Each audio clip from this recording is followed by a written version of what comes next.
So this is week 3, Teach and Share with my mom, Danny.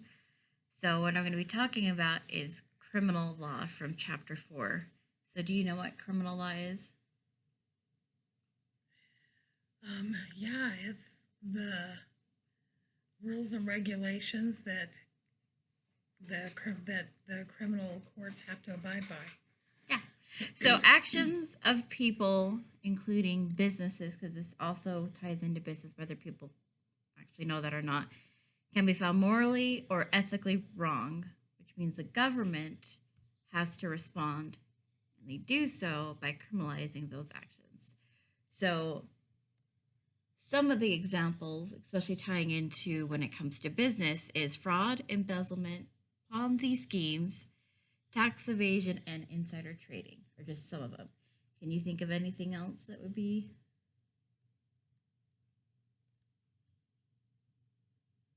Misrepresenting what your business stands for. That's another one that it definitely is a big one that can tie into business law and how we handle it.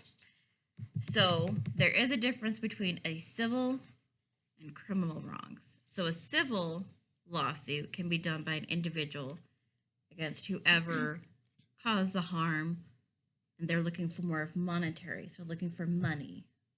Whereas criminal charges are done by the government against a person or even a business that violated the criminal statute that is relevant to whatever the crime is.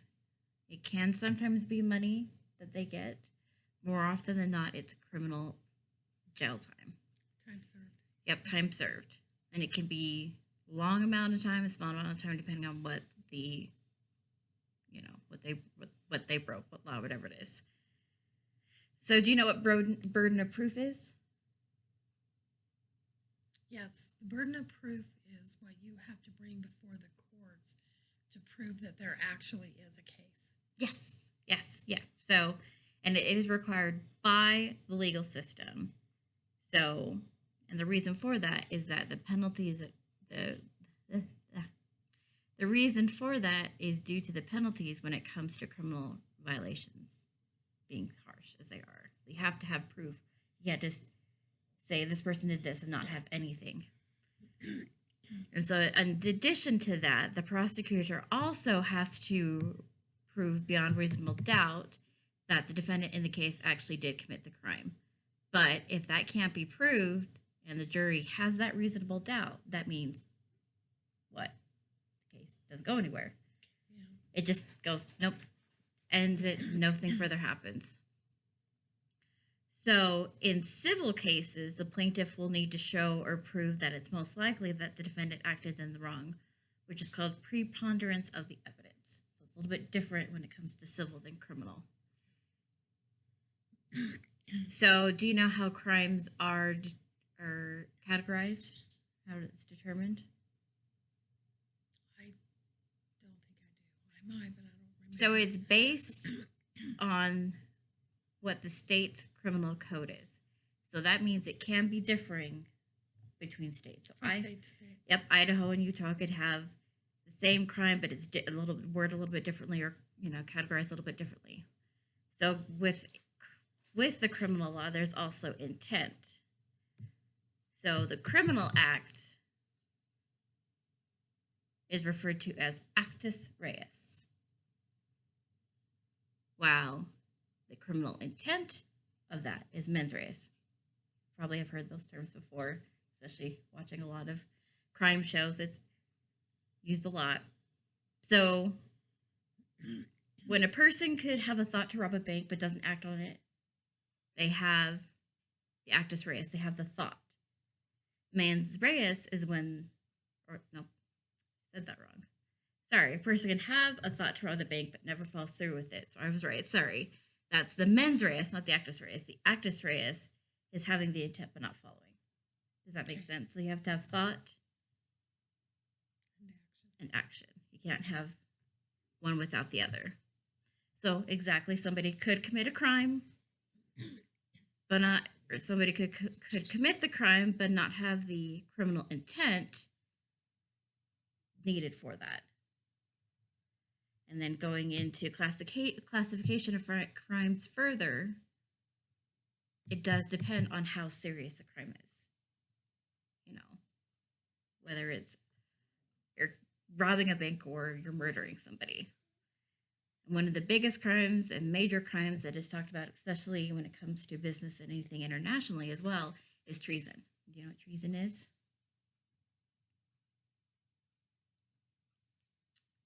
Treason is when you betray the country of your homeland. Yeah. So treason is basically that you're giving information or whatever it is to another country.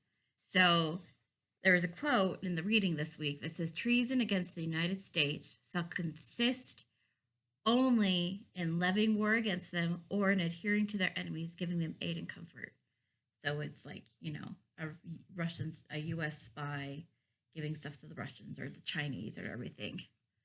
So that's a big one. But there also are other crimes. So a felony is a serious crime against society and can be punishable by death. Usually jail time is more than a year or fine, and that could be murder and arson, bribery, stuff like that. So on the other side of that is a lesser crime, which is a misdemeanor. So that can be punished by fine, usually year or less. And that's traffic tickets, thefts of small amounts of money, other small, tiny violations. Now, that's just regular classification of crimes. If we're going into the business part of it and business law and crimes in the business, there are a couple that are important. So, corporate criminal liability. That is where corporations can be held liable when crimes are committed by employees, as long as a crime occurs when they are employed. So if it's a crime occurred when they're not employed, it doesn't fall under this. So for the liability part to come in, a supervisor or higher up must know or have given authorization of the crime or the act, or they were able to prevent the crime that didn't.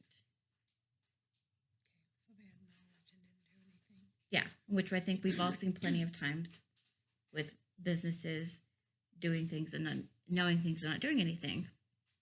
So with this, if they fail to do the things required by law, that's where liability can occur. And that usually is things that they have to do required by securities, environmental law, things that are, hey, you have to do A, B, C, or D. So with that, no, they can't be put in jail, but they can lose certain privileges or they can be fined. And can you think of anything of where this has happened? Just in corporate or? Corporate business where they have broken it and they've lost a privilege or they've been fined for doing wrongdoing.